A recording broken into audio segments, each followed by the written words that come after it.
The ABC News magazine Day One continues with Forrest Sawyer.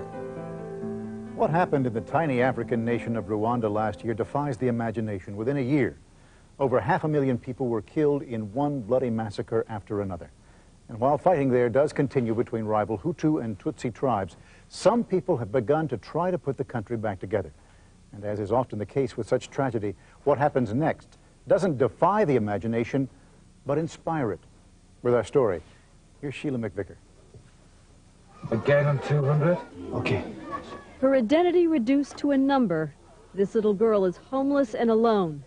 She is one of 100,000 Rwandan children who were separated from their parents during the genocide. Now, 1 year later, aid agencies are still trying to register these youngsters, hoping to find a surviving relative, someone who might recognize a photograph, someone who might claim a child. But many have no one left and nowhere to go. You're sitting at home, right, and you're watching the TV or you're reading the newspaper, you look at it and you can change the channel or flick over the page, and it's very passive, you know. And you can't really do anything at home, you know. And I guess I'm here and I'm really trying to do something. Well, we have over 10 to 12,000 unaccompanied children. And try to identify them and reunite them with the families. Obviously, in like a country where it's about 85% literate, it's really, really hard, you know, because obviously you can't do it by sort of names and addresses and various other things, because half the families haven't got any addresses anyway. Voila, missing. I mean, basically, it's just like a major identification problem. Voila, missing. I says, well, you know, we'll take a photograph of all of them.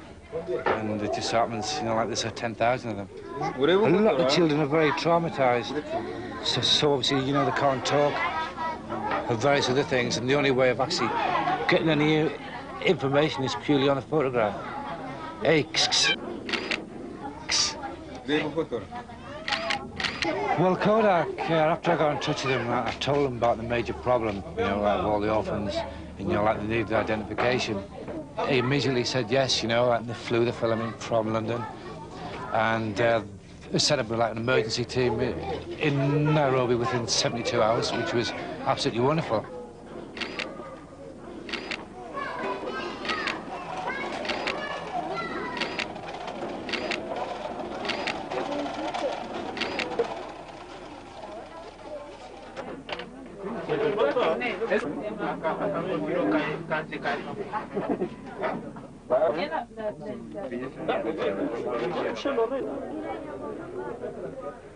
Photography is really coming into place where people can just come in, point at a child, write down the details, and they go home the same day.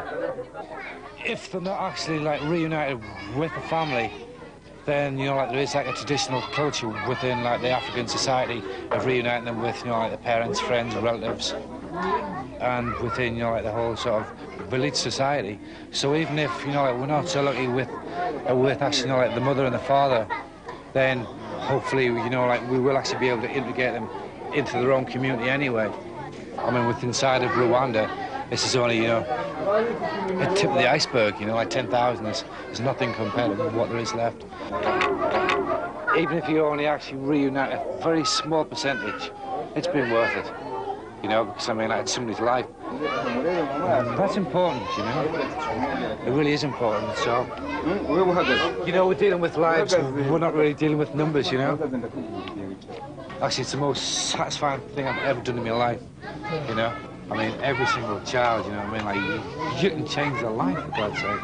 You know, like, you look at them and you think, you know, it makes a difference. It really does make a difference.